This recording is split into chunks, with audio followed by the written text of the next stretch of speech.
Let's talk about leaving it all behind, the scary, messy, and beautiful parts of starting from experience.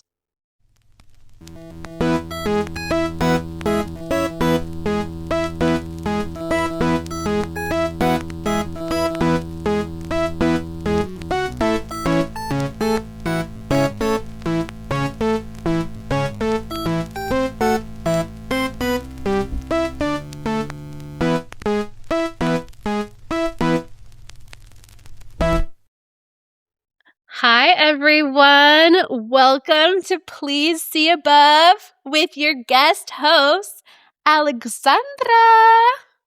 Most people call me Alex. Some of you might know me as the Studio City Barbie, although I guess I'm officially the Sin City Barbie now. Don't even think about it. I already own the Instagram handle. I am so excited to be here today. I've known Eric for a few years now, and I absolutely, genuinely adore him. We met, I want to say a few years ago, in the small business circuit when we were out in the hot sun in Fontana slanging our merch. Beautiful sunny day. I was also on a previous episode, season 1, episode 4. Go check it out. It was all about our lovely, spicy brain syndrome, also known as ADHD. And it was honestly one of the best podcast experiences I've ever had. And I'm so grateful and so honored that Eric trusted me with the mic today. Okay, so normally I'm a little bit of a silly gal, but I thought we would switch it up today. And instead of spilling the tea, the chisme, I wanted to share something a little bit deeper, and that is what it actually looks like to start over when you don't have a plan, just a feeling. You know, when we hear people talk about taking risks and betting on themselves, the story's usually told once they've already made it to the other side. That is not going to be what this episode is. This is from the middle, the in-between, the sticky and messy part where you don't have all the answers, but staying where you were would have cost you way more than leaving your comfort zone. Now, don't get it twisted. I didn't start over because everything fell apart. Not entirely. I started over because I truly finally felt like I had outgrew the life that I had built, and ignoring that felt much scarier than taking a risk. So, if you're listening and you're in a season where you feel lost, stuck, or like you're being called to do something bigger and change everything in your life, flip it upside down, this conversation is for you. Starting over isn't failure. I don't even like to call it starting over. I like to call it starting from experience. This is definitely not my first rodeo, not the first time that I've completely flipped my world upside down. Little background on me. I was born and raised in Austin, Texas, and I was always I was the odd one. I really was. Inquisitive, artistic, creative. I was the kid that asked too many questions, who always wanted to draw or paint or write stories instead of doing homework. And I was also a Gates program kid. They put the headphones on me, but that's an entirely different episode. As we talked about in our previous episode, Eric and I discussed our ADHD. I was diagnosed as an adult at 25. And I can't tell you that moment when the doctor was like, yeah, you're fucked. No, it finally made my childhood like completely make sense. Why I struggled in school, why I couldn't sit still, why, I skipped class in college to go sit in the quad or read or write or draw. Like I see ADHD as a superpower, and it made me think a little more outside the box. And because of that, I never really saw a point in the status quo, the school, college, marriage, house, babies, work until you die bullshit. I was the odd one out when it came to that. And, I never wanted it. And I think that that's what a lot of people around me didn't understand. I never had a dream school or visions of me in a wedding dress or holding an infant in my arms. Like, I deeply in my heart and soul knew that there was more. And I hated that no one else around me could understand that. It made life really hard for me, even, as a kid. And then now growing up, I'm in my 30s now. And after a while, you realize that society doesn't really allow space for creatives, even like slowing down or thinking, without attaching some kind of stigma to it. After school, it's college and then maybe grad school. Then you're expected to get a job and get married and work for the rest of your life and then die. And I never understood that, because it's like, what if you wanted to just chill? What if you wanted to take it slow or break the mold and, spend 5 years, 10 years, 15 years finding yourself? Like, what if balancing yourself takes longer than it does for other people? It took a lot longer for me, I'll tell you that much. And I still feel like I'm teetering back and forth often. Despite my disability, I was a good kid. I was doing all the right things, and on paper, I was on track, but I was in the wrong race. And unfortunately, I didn't realize that until I lost my little brother to a drunk driver in 2016. And I truly feel like that was the moment that catapulted me into who I am today. I think, when something like that happens so suddenly, without warning, without a proper goodbye, without like an explanation, the senselessness of it, like, you really do realize how fragile life is. And you hear that a lot, and it's cliche, and like, you never know, like, your last whatever. But I never in a million years thought that the youngest of my siblings would be the first to go. And losing him truly rewired my brain chemistry. Losing him, sorry, we're not crying on the pod. Losing him was life-altering, and I fell into an extremely dark place in the months that followed his passing. But one day, something in me just snapped, and I remember where I was, and I remember what I was doing, and I just had this like lightning bolt moment. It was like I snapped, and I realized that there was this invisible hourglass that I couldn't see.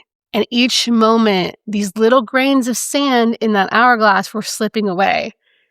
And you don't get those back. You don't get to turn it over and start over. When the sand is gone, it's gone. So I just remember I picked myself up, and I was so hungover. I remember I was like, all right, I have to get my shit together. I have to stop drinking. I have to either drop out of school or start going back to school. I have to like go make something of myself, not just for me, but for him. Like, I was like, you are living for two people now. And it was that moment that I kind of became determined to go after my dreams, if you want to say it like that. I ended up moving to LA a few months after he passed. I was 24 when I first moved to Los Angeles, and I didn't know a single soul.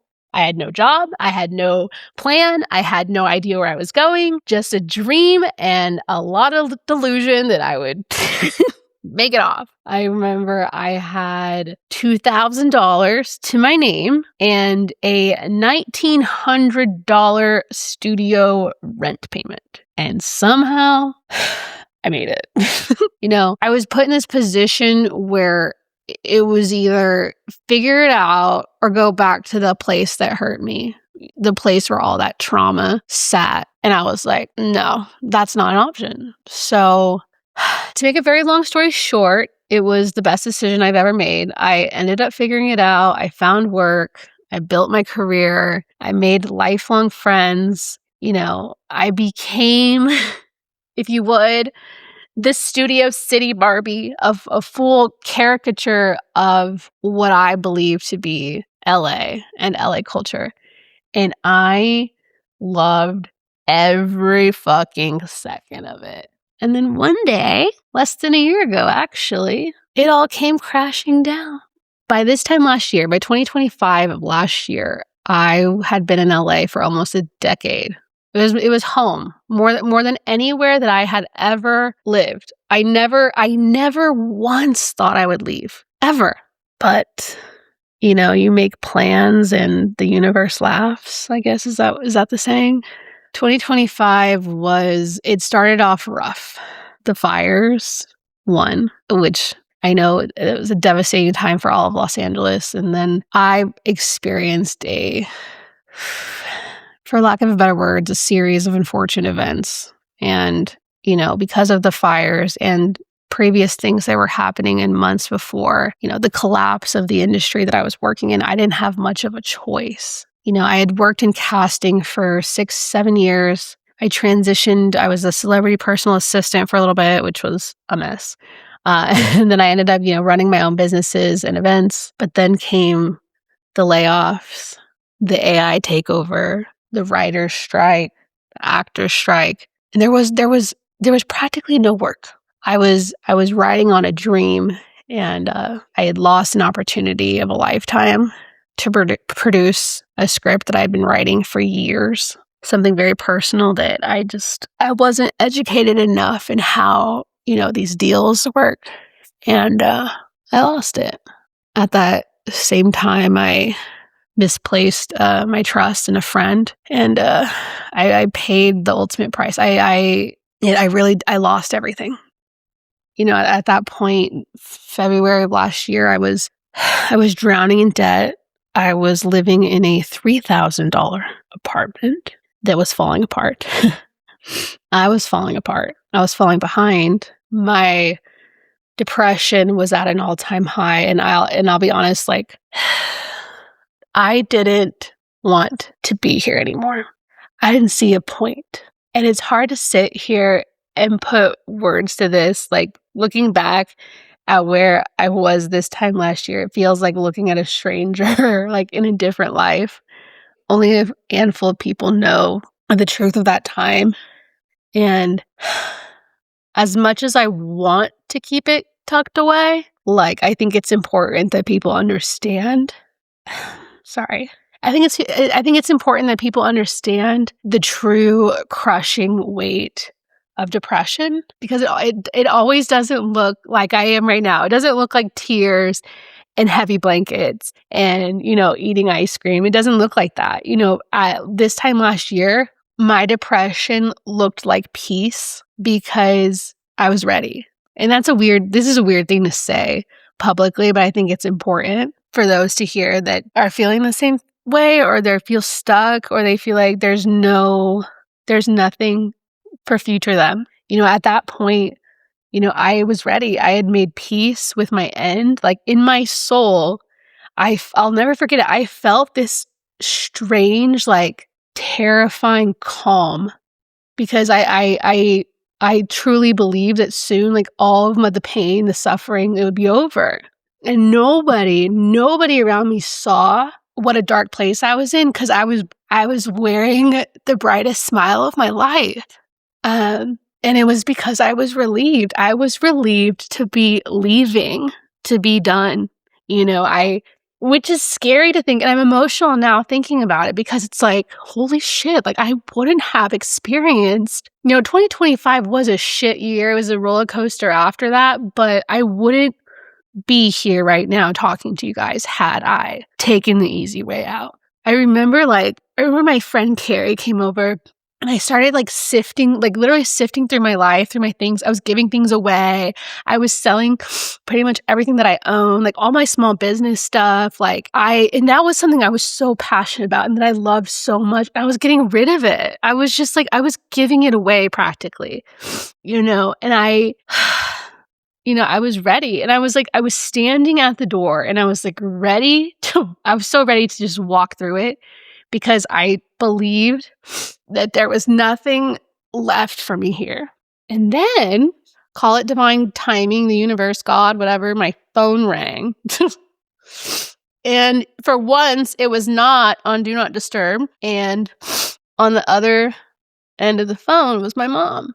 And if you've met my mom, you know that she's one of the most gracious, kind, silly, fun, aloof people, but also like the strongest woman I know. And at that point, I was acting fine. And the second I said hello, she said, hey. And for the first time in my life, I had heard her voice crack in a way that I'll never forget. I knew something was wrong, and I immediately go to the worst. I was like, oh, someone's dead. Nobody was dead, but she told me that after 8 years in the clear, her cancer had came back. That, I swear to God, that one sentence like snapped me wide awake. I felt like I was on a head-on collision. I literally, when she said that, like I went immediately back to the memory of losing my brother. And it literally, when you like fall off the monkey bars, that's how I felt. Like the wind was knocked out of me. It was that bad. And I just remember like, she was so hopeful and she was telling me, she's like, I have to do this and I have to do that. And like, she's like, God, I remember her saying like, it's going to be okay, but God damn it. And I remember her voice cracking, and it was just like, it was so hard because I so selfishly at that moment in time was standing there before that phone call. I was standing there ready to throw my own life away while the woman who gave me life was about to fight for hers for the second time. And it was literally in that moment that I was like, I was mad at myself, but I was also like, what the fuck are you thinking? You're so stupid. Like, I couldn't leave. I had to be there for her. And in choosing like, it's so weird looking back at that time because, in choosing to stay and in choosing to save her, I inadvertently began the process of saving myself in a weird, fucked up way.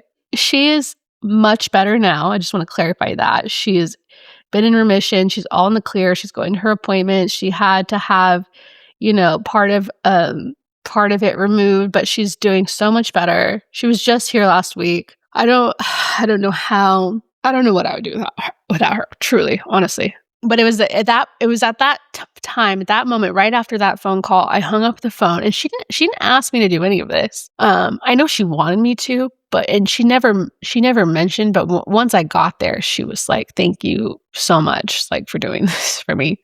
But it was right after that phone call that I was like, "All right, I have to go back home." Even though Texas hadn't been home to me for a long time, it was time.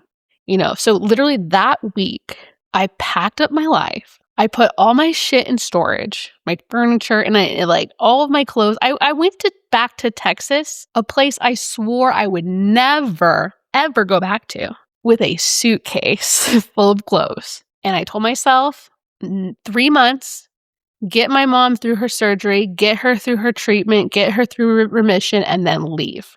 9 months later, I was still there. And that's where this story kind of takes a little bit of a pivot, if that's what we're going to call it. I started working at this local Austin Mexican restaurant. Many of you know it. It's pretty popular. I was hired to be a server. I remember being interviewed by my boss, Josh. He was like, I showed up to the interview with a 3-page resume. And he was like, who the fuck has a 3-page double-sided resume? I was like, listen, I worked in Hollywood. I worked in casting. Like, it's required for us to list all the shit that we've worked on. I'm sorry I don't have one tailored to your fucking Mexican restaurant. I have not worked in a restaurant in 10 years. Okay? He was like, you know what? I'm going to give you a job. Like, you're fascinating. You're interesting. Whatever. So there I am. And it's funny because when I left Texas originally in 2016, when I left to LA, I was working at a restaurant, and I told everyone, I was like, fuck all y'all, I'm never coming back, fuck Texas, fuck this restaurant. I didn't say it like that, but I like, people knew that was the vibe from me. I was a little cocky about this starting over, I guess.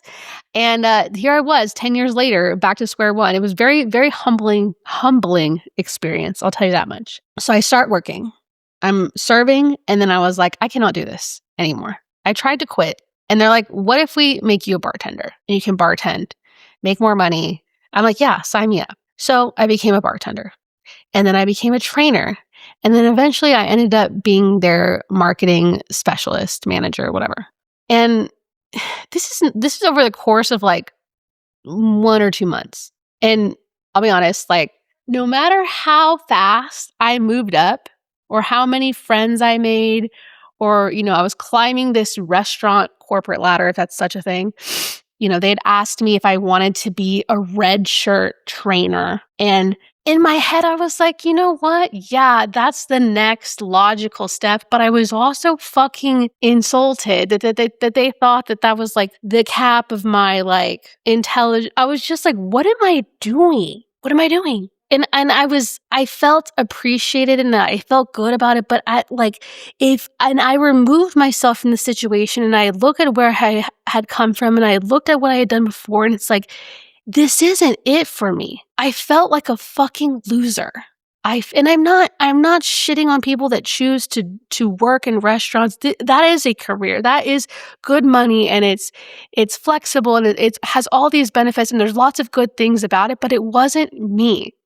And especially with everything that I went through, I felt overqualified. I felt all out of place. I would talk to like my bar guests and they were like, "Oh, where are you from?" Or what are you doing here? And I like every conversation that I had where I had to explain where I had just come from was a blow to my ego. I felt like I was in my fucking flop era.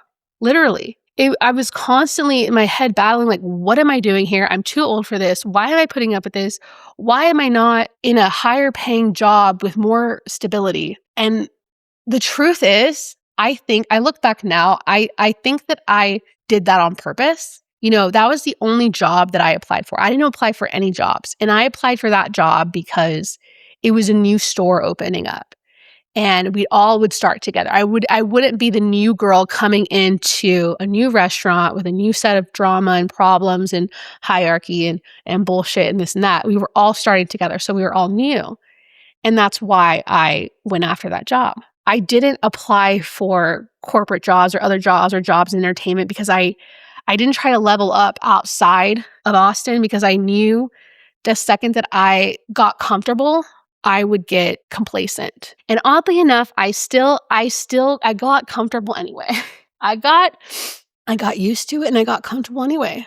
And, I'm not going to lie to you, the first few months at that restaurant were hell. I cried myself to sleep every night. I was just reading my journals from back then and it feels like a different lifetime. And it was less than a year ago, which is the craziest part to me. I got so caught up in the restaurant drama and the who's sleeping with who and who this and that and there's so much like y'all have seen Vanderpump Rules. It's like that. It's exactly like that. And I stupidly got involved with someone there.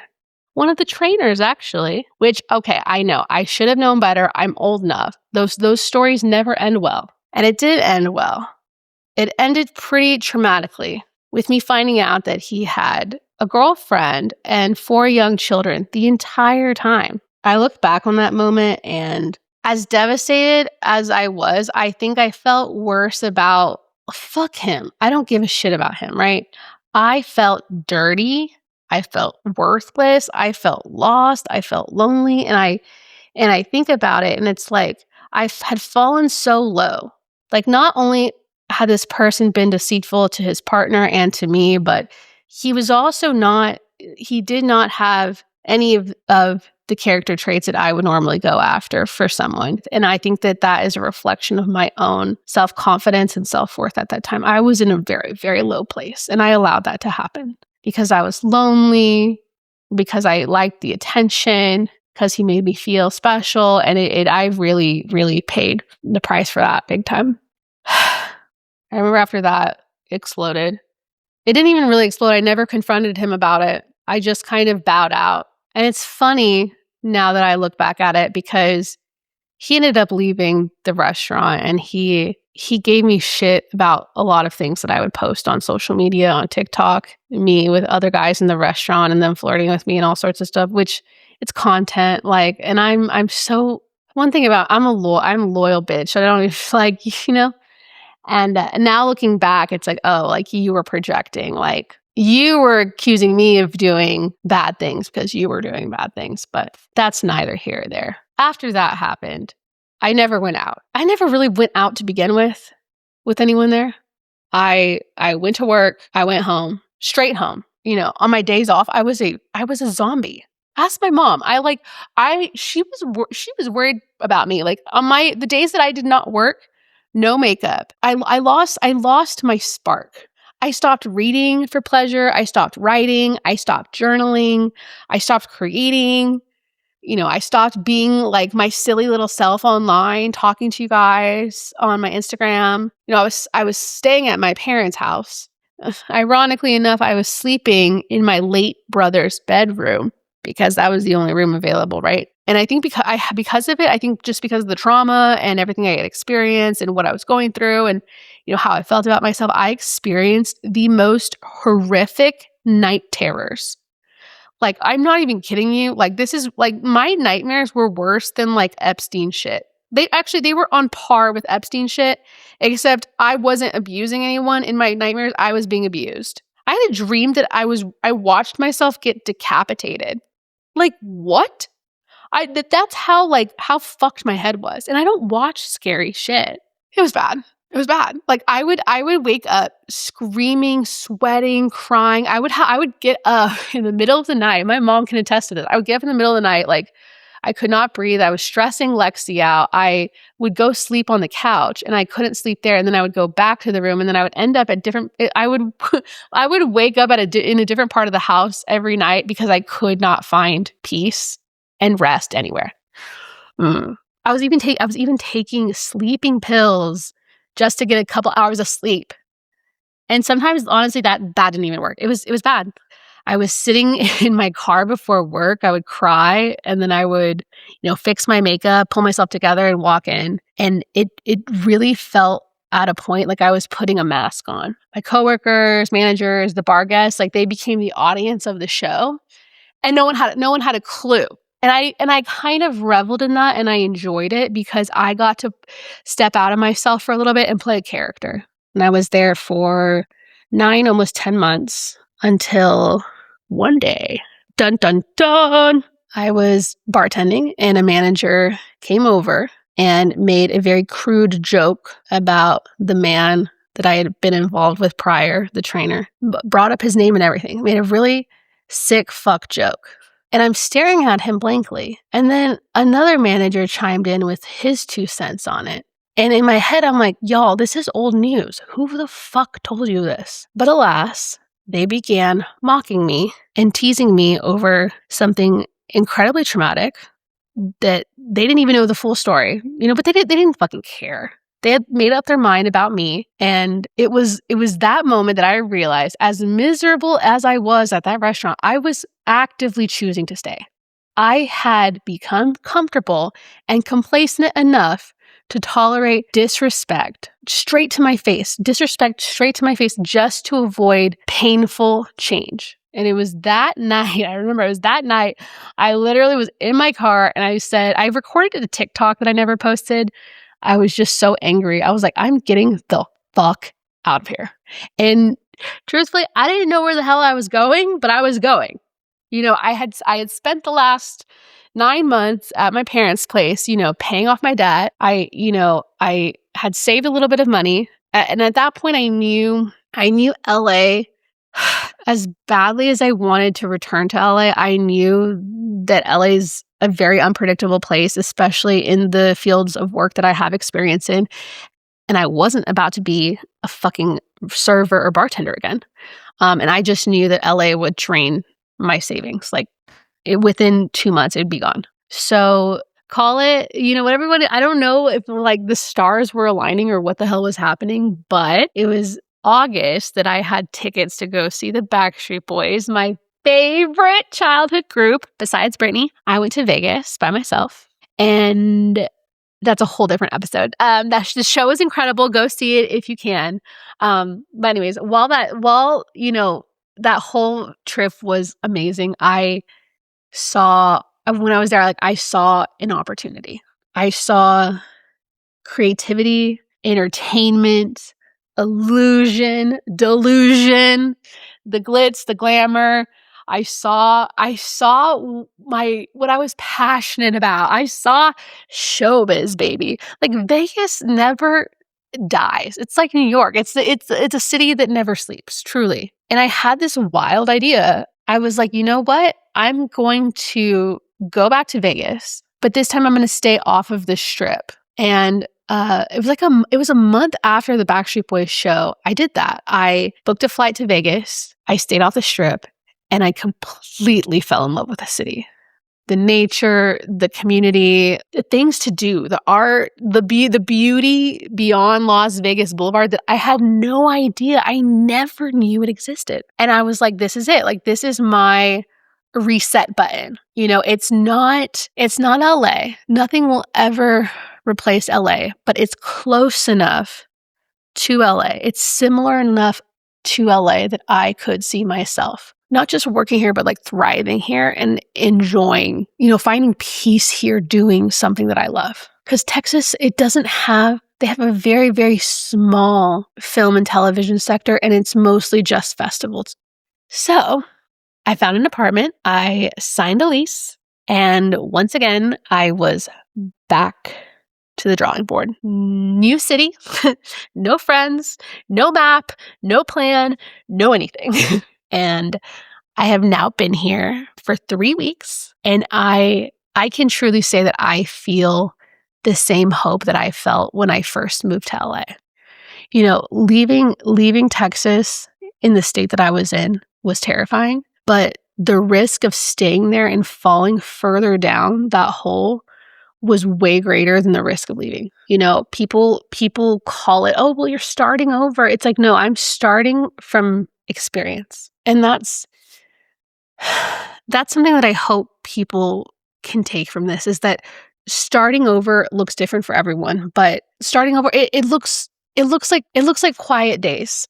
There are lonely moments, there is doubt, there is, rebuilding routines from scratch and navigating a new space, celebrating tiny wins that no one sees. And yesterday I was building one of those bathroom shelves. Oh my God.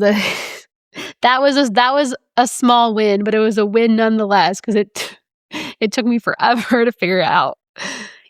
Starting over is, you have to be patient with yourself.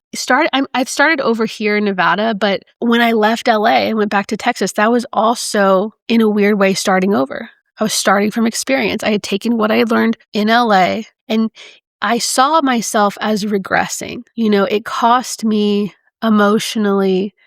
My anxiety spiked, my depression deepened. I had horrible, my nightmares were intensified. My body held this stress that I didn't even realize, stress and trauma that I didn't even know I had. But that period of me going back to Texas was also me starting from experience, because that period of pause gave me something priceless.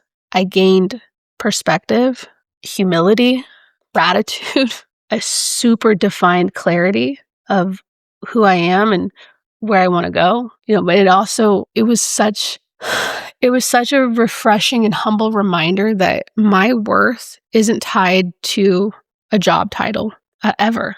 That time taught me that you don't really need definitive assurance of the outcome of what's going to happen for you to take action. Momentum comes after you move, after you get started.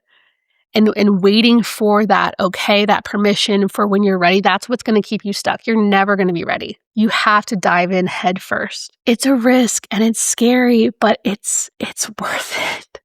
And that's where your confidence is built, by surviving that uncertainty. And I'm not saying that taking a risk is going to guarantee success ever. It will never, taking a leap, like you could fall flat on your ass, but you have to get up. Making a leap, taking a risk doesn't guarantee success, but avoiding it will guarantee regret for the rest of your life. I don't have it. I'm not saying I do not have it all figured out, but right now in this moment, I trust myself more than I ever have. I think that people forget, like, it's cliche, but we have one life. YOLO, you have one life, one body, one mind, and one chance. And I hate that I had to lose my brother. I had to lose someone that I cared about so much to learn that tomorrow isn't promised. Sometimes it's taken without warning. We never know. You never know when that metaphorical car is coming, when it's lights out and when it's over. So take what you have now and live it fully. This body I have, this is the body I have right now. This is the mind I have right now. This is the life I have right now. And I am choosing to live it every single day, fully, bravely, and with intention. A lot of people will still see this as like starting over, but I don't see it that way anymore. I really don't. I'm not starting from scratch. I'm starting from experience, from everything I've survived, everything I've learned, everyone I've met, from every version of myself that got me here to this point today. So if this is you, and if this is what you're feeling, if you're stepping back and you're rebuilding or beginning again, please, please, please, I beg you, don't label yourself as a failure. You're gaining wisdom. It's so courageous. Like, growth is hard. It's the hardest thing you'll ever do. It's in a way, it's like strategy. It's important to also remember that nothing in this life is permanent, except maybe your ex's name tattooed on your body. So don't do that. No tattooed names anywhere on your body. I just wanted to say that if you're feeling the same way I was, it does get better. It gets so much better. I couldn't have like 4 months ago, I couldn't have sat down and done this with you guys. I couldn't have recorded an episode. I couldn't even have like a 10-minute phone call with someone. That was too much, with the headspace that I'm at, and moving and starting over and being by myself and figuring it out and being alone has really, truly like given me the clarity to be like, okay, what's next? I get to decide. I get to rebuild myself. I get to create this next version of myself. So remember, if you're stuck, if you're lost, if you're lonely, if you're feeling this way, please, please remember, if this isn't the ending that you imagined, it could very well just be the beginning that you needed. I also do want to pause and acknowledge something before the episode is over. The world is very heavy right now. What we're consuming and seeing every day is not normal. We have been exposed to things that no human brain was designed to process, and it's very easy to fall into the trap of doom scrolling and feeding into this news cycle of just horrific bad news after bad news. I myself have felt moments over the past couple weeks of hopelessness, and it's hard. It's hard not only to process, but it's hard to feel like we can do anything about it. Telling our government to arrest these monsters is like telling Miley Cyrus to arrest Hannah Montana. They're all in on it. And it's scary. And you have every fucking right to feel the way you do. This is an entirely different episode. I can talk about this shit for hours, but I'll keep this really short and simple. If you're overwhelmed, anxious, exhausted, I beg you, just be gentle with yourself. Our nervous systems as humans is not equipped for this. And you're not broken. We're just overloaded. So if you have the means to disconnect, by all means, disconnect. Go outside, go for a walk, journal, find, a safe person that you can talk to, cry, really let it out, and take time, slow down. At this point, slowing down is survival. We have to put down our phones and remember that as out of control as we feel, we are in control of how we react to things. I know it sounds silly, but I read somewhere that if you go back to doing things that you loved as a kid, like me going to a Backstreet Boys concert, I forgot about everything that I was feeling or, going through for an hour and a half. And it was amazing. So do things that you loved as a kid. Dance, paint, draw, go color, go kick a soccer ball around, go on a swing. you can find a swing. I remember reading somewhere that playfulness like lowers your stress hormones. And also, I also read that if you put your legs up the wall, like if you like lay on the floor and put your legs on the wall, like something about that helps shift your nervous system out of fight or flight mode and into like a parasympathetic state. So I don't know. That's just I'm not a doctor, so don't like quote me on that, but just wanted to acknowledge that. And I'm here if you guys want to talk. I'm a talker, we're almost at an hour now. And if you got through this, thank you for listening. Eric, thank you so much for having me on this podcast. I can't believe I said all the things I did, and you have full permission to air out all my dirty laundry. I will retweet it. Anyways, I love you guys so much. Take care of yourselves. And don't forget, we're not starting over from nothing. We're starting from experience. Love yourself. Go give yourself a high five in the mirror. And thank you for listening to the Please See Above podcast. Be sure to follow me on Instagram at the Studio City Barbie. I'm Alexandra Alvarez, the takeover host of Please See Above. This episode was recorded in the beautiful Las Vegas, Nevada. Music by Juan Avitia. Be sure to check out new episodes every Wednesday on Spotify, Apple Podcasts, and YouTube.